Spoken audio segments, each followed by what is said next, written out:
habitable building visible in the immediate vicinity, but a few rods farther down the street was a small cabin, whose dilapidated appearance indicated that it was unoccupied.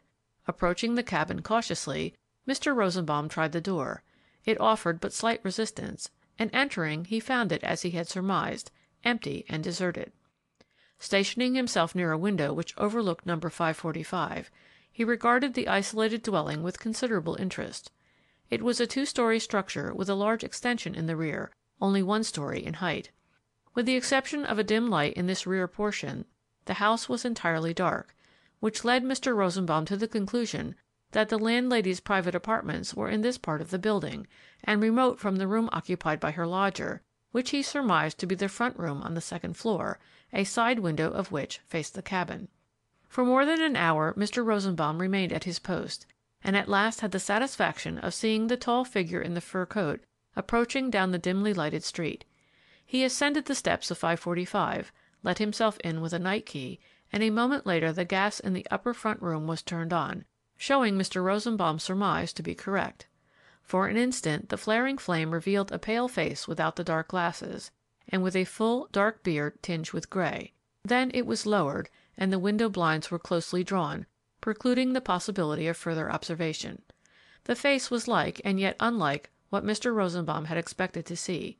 He determined upon a nearer and better view without the dark glasses, before making any decisive move.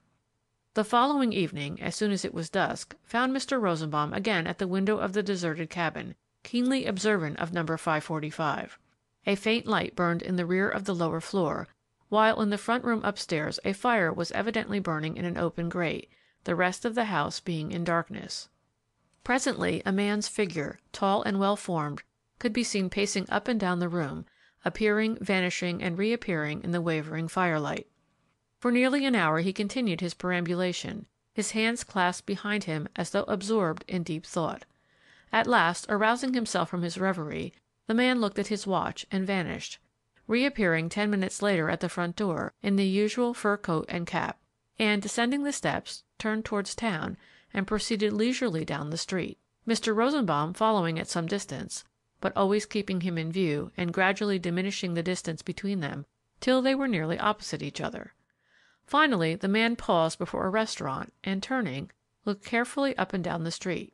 For the first time he observed Mr. Rosenbaum and seemed to regard him with close attention, but the latter gentleman was absorbed in the contemplation of an assortment of diamonds and various gems displayed in a jeweler's window directly opposite the restaurant. In the mirrored back of the showcase the restaurant was plainly visible, and Mr. Rosenbaum noted with satisfaction the other's evident interest in himself, and continued to study the contents of the showcase till the man had entered the restaurant, seating himself at one of the unoccupied tables. Having observed his man well started on the first course of dinner, Mr. Rosenbaum crossed the street slowly, entered the restaurant, and with a preoccupied air seated himself at the same table with Mr. Mainwaring. After giving his order, he proceeded to unfold the evening paper laid beside his plate, without even a glance at his vis-à-vis. His thoughts, however, were not on the printed page, but upon the man opposite, whom he had followed from city to city, hearing of him by various names and under various guises, hitherto unable to obtain more than a fleeting glimpse of him, but now brought face to face.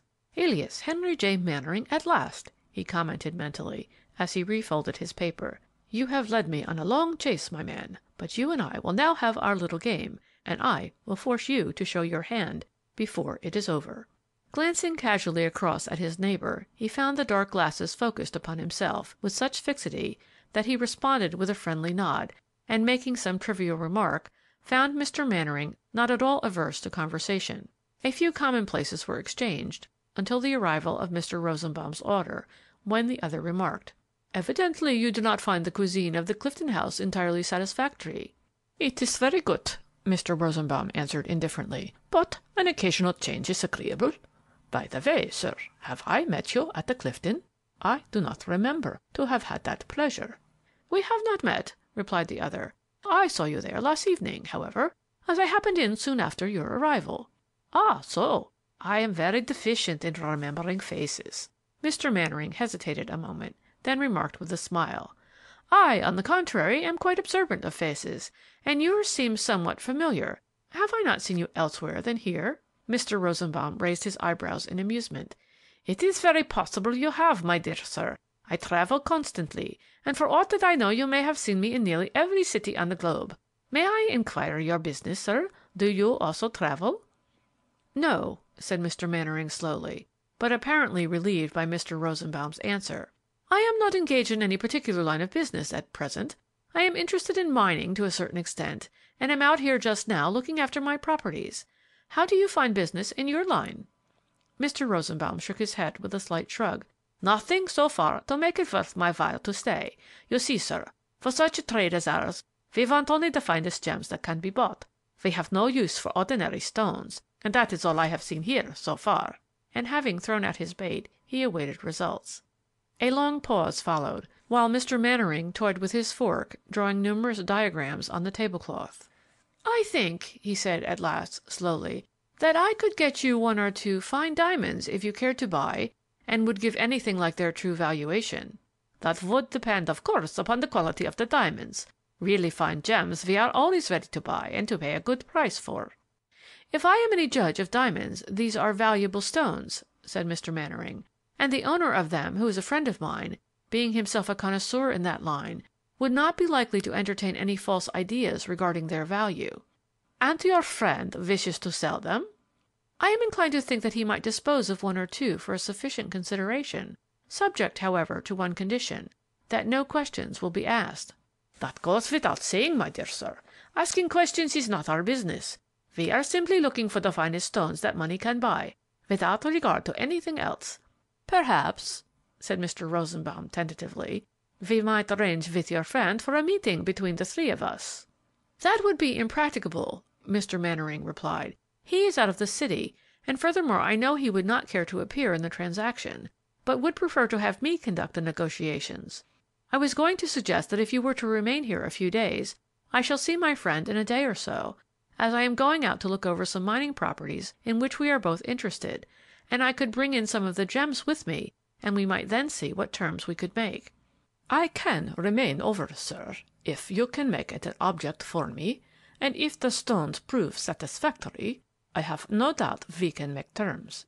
"Why, sir?" Mr. Rosenbaum leaned across the table, and his voice assumed a confidential tone. "Money would be no object with me if I could get one or two particular gems that I want. For instance, I have one diamond that I would go to the ends of the earth and pay a small fortune when I got there, if I could only find a perfect match for it." And he launched forth upon an enthusiastic description of the stone, expatiating upon its enormous size, its wonderful brilliancy and perfection, adding in conclusion, "And its workmanship shows it to be at least 200 years old. Think of that, sir! What would I not give to be able to match it!" A peculiar expression flitted over his listener's face, not unobserved by Mr. Rosenbaum. He made no immediate response, however, but when at last the two men separated, it was with the agreement that they should dine together at the same café 3 days later, when Mr. Mannering would have returned from his conference with his friend, at which time, if the latter cared to dispose of his jewels, they would be submitted for inspection. Upon retiring to his room that night, Mr. Rosenbaum sat for some time in deep abstraction, and when he finally turned off the gas, he murmured, "He will produce the jewels all right, and may Heaven preserve us both from the hoodoo."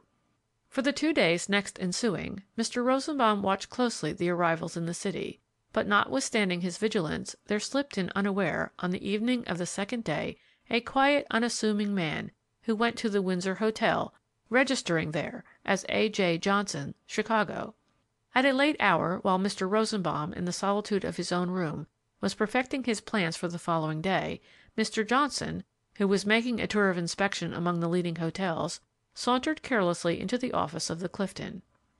He seemed rather socially inclined, and soon was engaged in conversation with the proprietor and a dozen of the boys, all of whom were informed that he was traveling through the West on the lookout for snaps in the way of mining investments. This announcement produced general good feeling, and there were not wanting plenty who offered to take Mr. Johnson around the city on the following day and introduce him to the leading mining men and promoters. "Much obliged, boys," said Mr. Johnson, "but there's no rush.